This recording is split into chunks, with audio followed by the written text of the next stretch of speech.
Mas Kodari yang membuat masyarakat jadi terpolarisasi kemudian ngeblok dan ketika satu mengatakan rekonsiliasi kemudian dinyinyirin oleh yang lain gitu. Padahal yang membuat polarisasi itu terjadi juga elit politik juga. Kemudian ketika elit politik itu teriak rekonsiliasi dibully oleh orang yang sudah terbrainwash sebelumnya oleh mereka. Itu ada pepatahnya juga, siapa menabur itu yang menuai.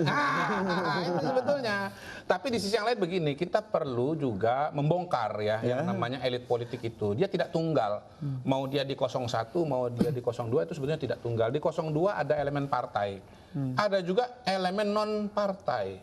Ya, elemen non partai ini ada yang mungkin warnanya itu katakanlah berbau keagamaan. Ada juga berbau seragam. Nah, ya kan begitu. Silahkan ditafsirkan sendiri. Jangan saya diminta menjelaskan lebih panjang. Nah, yang berbau seragam dan berbau keagamaan ini kan juga punya tuntutan-tuntutannya tersendiri. Yang logikanya itu belum tentu sama dengan teman-teman yang di partai politik. Ya. Di sisi yang lain, Pak Prabowo ini juga sebagai calon presiden yang saya lihat nih akan maju lagi di tahun 2024. Ya, kita buktikan nanti ya. Maju lagi di tahun 2024. Nggak ketuaan. Hah? 72 tahun semenjak Pak Mahathir Muhammad menjadi Perdana Menteri. Semua merasa muda. Itu orang muda. Semua merasa muda. Semua merasa muda. 72 tahun. Kalau beliau sehat pasti maju lagi. 2004 maju, 2009 berusaha, 2014 maju, 2024 maju lagi. Jadi beliau juga berusaha untuk mempertahankan konstituennya, berusaha untuk mempertahankan nyala api, jangan sampai nyala api itu padam. Bergabung ke koalisi Jokowi, seharusnya itu malah akan mematikan. Loh, itu dilemanya Pak Prabowo sekarang ini, begitu loh. Dilemanya Pak Prabowo sekarang ini. Jadi memang manajemen isunya ya makanya jangan bohong elit-elit. Saya bilang begini, manajemen isunya sejauh ini ya. Pak Prabowo menghormati keputusan MK, tapi tidak mengucapkan selamat. Yang mengucapkan selamat mengucapkan selamat itu Bang namanya Sandi sudah mengucapkan Bang Sandi, Hendarman siapa? Hendarsam mengucapkan selamat. Mbaknya Faldo Amin Rais belum. Jadi dibagi itu. Pak Zul sudah. Jadi dibagi anunya pesan politiknya. Tapi ya yang mau marah itu akhirnya marahnya kan Hendarsam, marahnya Andre, tidak marah kepada Pak Prabowo begitu. Nah itu Bang Kodari ini lama-lama kayak dukun saya lihat. Loh, saya bukan dukun, saya membaca data. Data itu dari pergaulan dengan elit dan juga dengan melihat situasi dan kondisi di lapangan. Saya ke Mas Benny. Mas Benny, menurut Anda lebih menguntungkan buat pemerintahan Jokowi Maruf Amin yang akan datang itu oposisi bergabung atau tetap berada di oposisi? Mana yang lebih menguntungkan bagi Anda? Iya, saya ingin berangkat dari satu pertanyaan besar nih. Mana yang lebih penting ya, negara bangsa ataukah sebuah kontestasi demokrasi yang siklusnya hanya 5 tahunan dan lebih bicara pada aspek kekuasaan? Saya memilih negara bangsa. Jadi kalaupun siapa yang terpilih dalam sebuah kontestasi demokrasi bisa berganti orang, kemudian bisa berganti kebijakan, toh negara bangsa ini harus tetap eksis, tetap ada. Walaupun Prabowo kemudian mengatakan Indonesia akan bubar 2030. Tapi ternyata tidak terbukti. Karena apapun yang disampaikan dan dianalisis oleh Prabowo itu selalu salah. Yang bubar duluan justru koalisinya kan gitu, bukan Indonesia.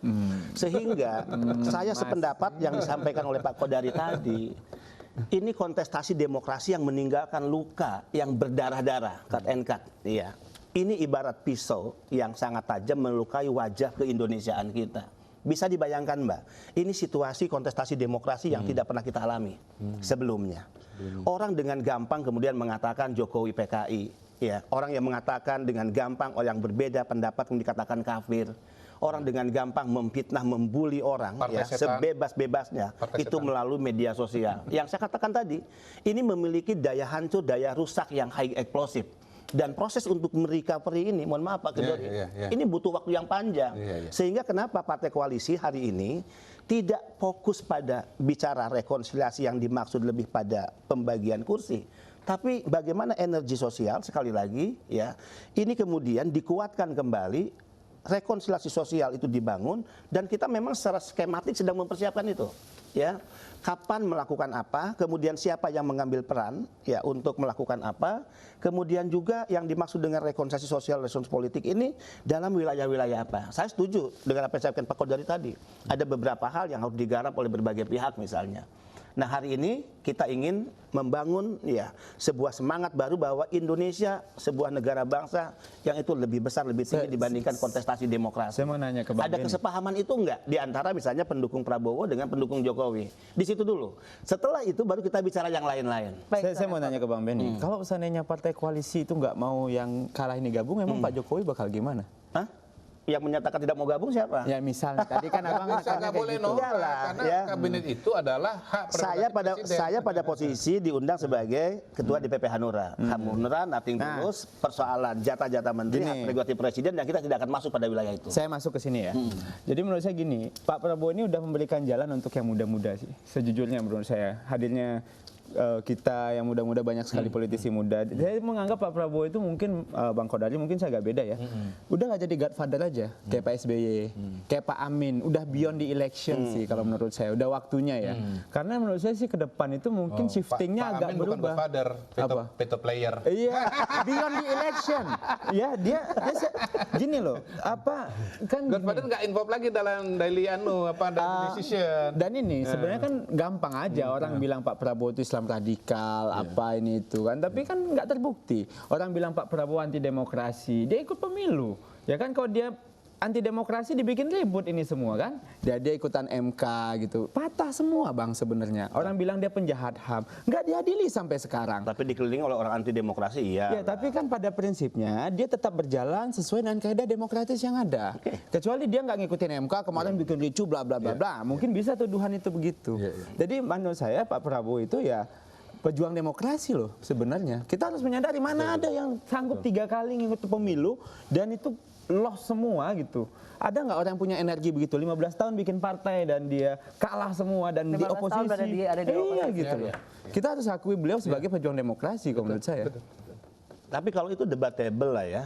Saya misalnya memiliki beberapa catatan yang publik juga bisa sependapat. Kita kecewa sebetulnya dengan sikap Prabowo. Di satu sisi Yang mendeklar, mana, Mas di satu sisi mendeklar untuk tidak menempuh ya saluran konstitusional Mahkamah Konstitusi.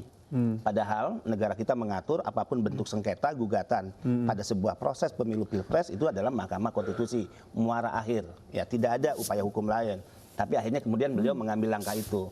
Tapi setelah kemudian Mahkamah Konstitusi bahkan penetapan KPU sebagai eksekusi putusan itu, Prabowo tidak mengucapkan apapun. Oke, Dia hanya menghormati, tidak menggunakan diksi menerima. Kemudian dia mengatakan kecewa, padahal tidak ada upaya hukum lain untuk tidak ada sentuh kecewa. Saya tanya Dan ke dia Faldo. tidak pernah mengucapkan selamat. Ini contoh yang tidak baik secara edukasi politik sebetulnya kepada publik. Di internal mantan atau ex BPN ini, apakah sudah ada pembicaraan kapan kira-kira Pak Prabowo bertemu dengan Pak Jokowi? Kapan kata dia yang Mas Kodari bilang mengucapkan selamat, tadi Mas Kodari bilang main bola antara 01 02 tapi timnya dicampur, itu adalah satu hal yang ditunggu oleh masyarakat. Kira-kira ada pembicaraan itu di internal?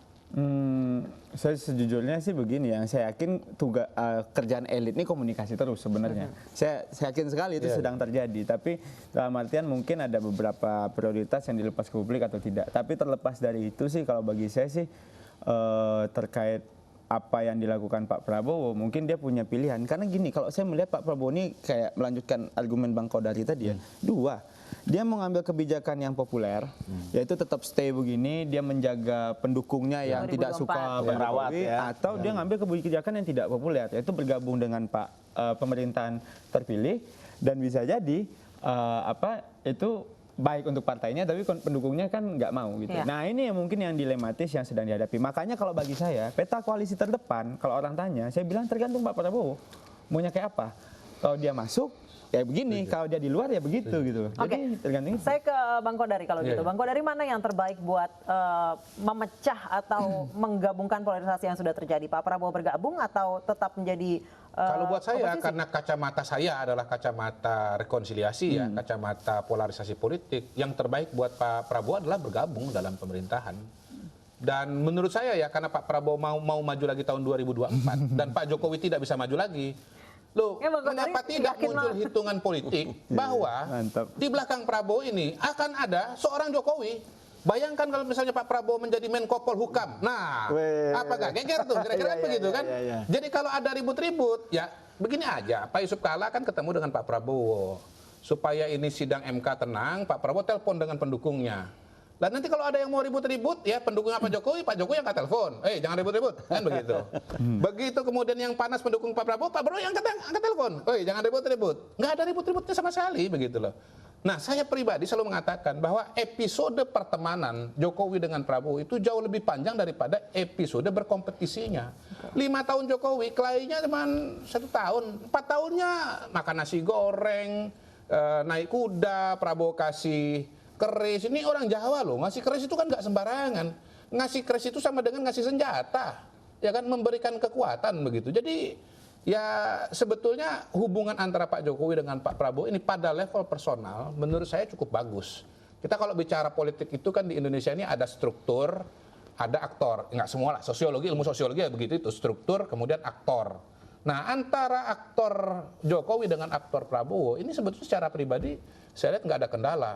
Dalam situasi-situasi genting. Kalau orang-orang di sekitarnya masih berkendala nggak, Mas Kodari? Nah, itulah yang menjadi problem, ya kan? Problem bagi Prabowo itu. Ini kan di sekitarnya ada orang-orang, ya, pendukung lah, pembisik lah, apapun lah namanya, kira-kira begitu. Saya melihat sebetulnya kembali lagi 2 orang ini nggak punya kendala psikologis.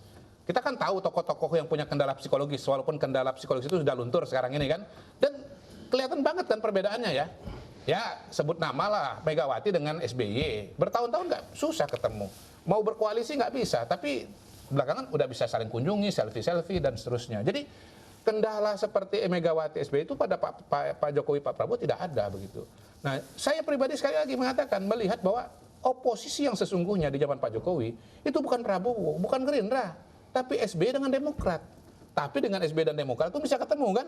Nah, dengan yang oposisi aja bisa ketemu, apalagi yang teman makan nasi goreng. Baik, saya ke Valdo. Tadi dikatakan bahwa sebenarnya Pak Prabowo dan Pak Jokowi sebenarnya berteman. Cuman orang di sekelilingnya yang kemudian pembisiknya itu yang kemudian panas-panasin gitu. Kalau Valdo sendiri di BPN setelah keputusan 21 Mei seperti apa? Apakah masih menjalin komunikasi intens atau sudah?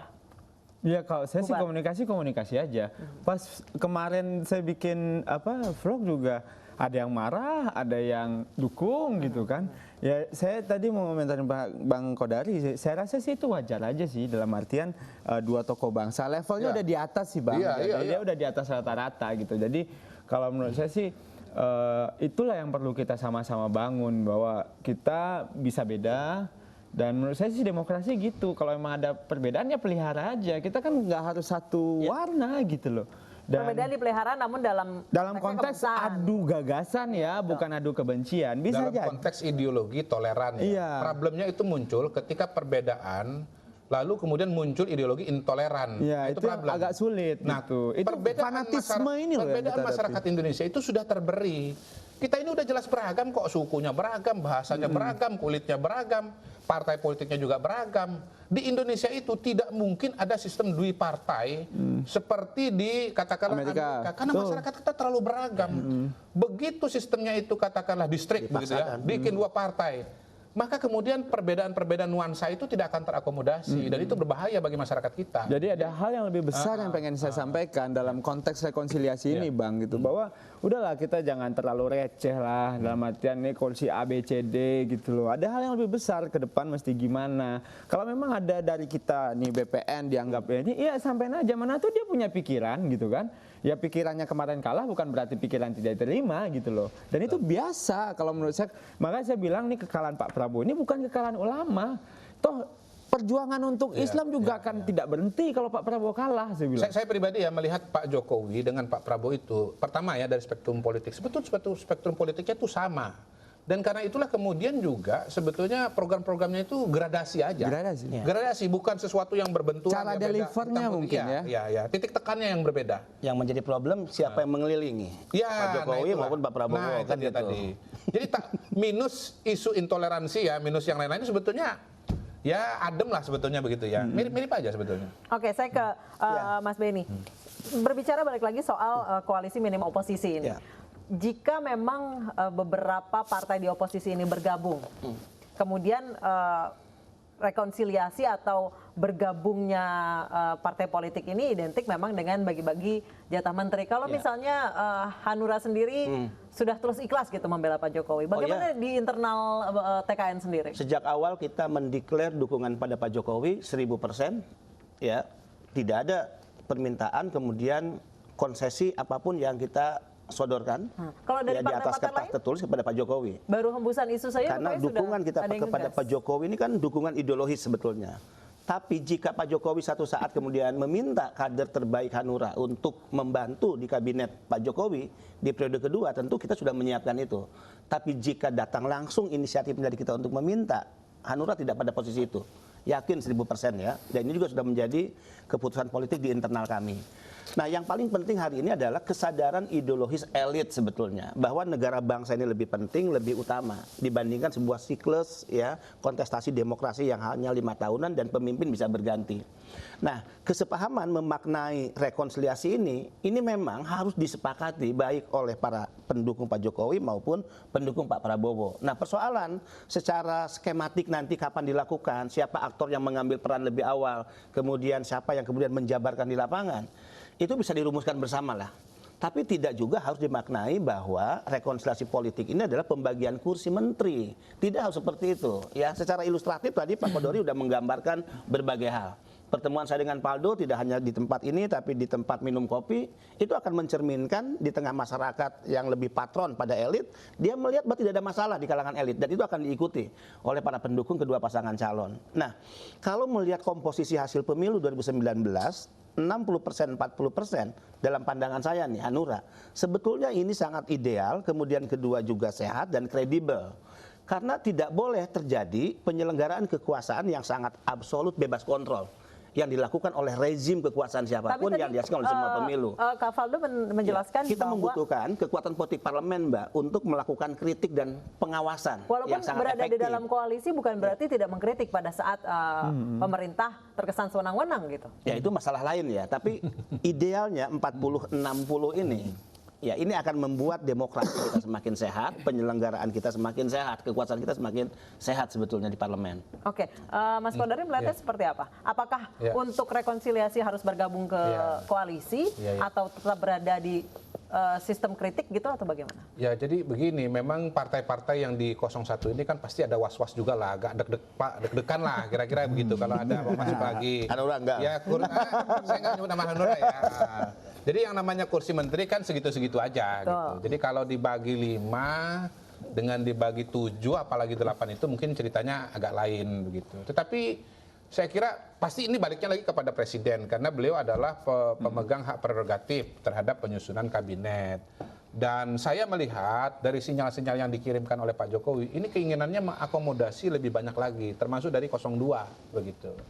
Ya, karena pertimbangan rekonsiliasi lah, pertimbangan persatuan kesatuan, pertimbangan harus seperti itu? Implementasi kebijakan. Saya nggak mau lari kemana-mana dulu, saya lari dulu ke Pak Jokowi. Pak Jokowi tadi malam 2 kali pidato, 1 resmi, satunya press conference.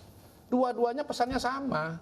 Bahwa kita kalau press conference tadi bunyinya apa tadi? Beliau Kami mengatakan terbuka untuk semua pihak. Ya, tidak bisa oleh orang per orang. Itu pada saat panggilan resmi. Press conference kita terbuka untuk siapapun. Terbuka untuk siapapun. Ya, bersama-sama bagi siapapun. Begitu. Jadi saya kira ini juga sudah diulangi di beberapa kali media ya. Misalnya ketemu dengan Rakyat Merdeka ngomong begitu. Jakarta Post ngomong begitu. Wawancara khusus televisi tertentu ngomong juga begitu. Jadi saya kira itu sudah ada di kepalanya Pak Jokowi.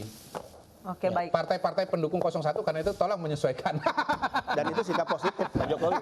Sikap positif Pak Jokowi ya. Baik, Faldo silakan. Kalau saya sih tetap yang tadi ya, kalau dibilang minim oposisi saya rasa enggak, asalkan kita peduli sih. Jadi kalau kita di luar tapi kita nggak peduli, ya nggak akan ada juga itu oposisinya gitu. Jadi di dalam kita peduli, tetap kita akan selalu begitu. Jadi memang sense-nya aja, empatinya aja nih setiap elit, setiap partai politik itu harus mulai kayak, ya ini kan ke depan nanti pas dilemanya gini kan, wah ini semuanya gabung nih sama Pak Jokowi, nggak ada kritik lagi nih, belum tentu gitu loh. Karena setiap partai itu baiknya ya, kalau kita dari PAN terbiasa begitu, ke Pak Prabowo kemarin kita kan nitipin value.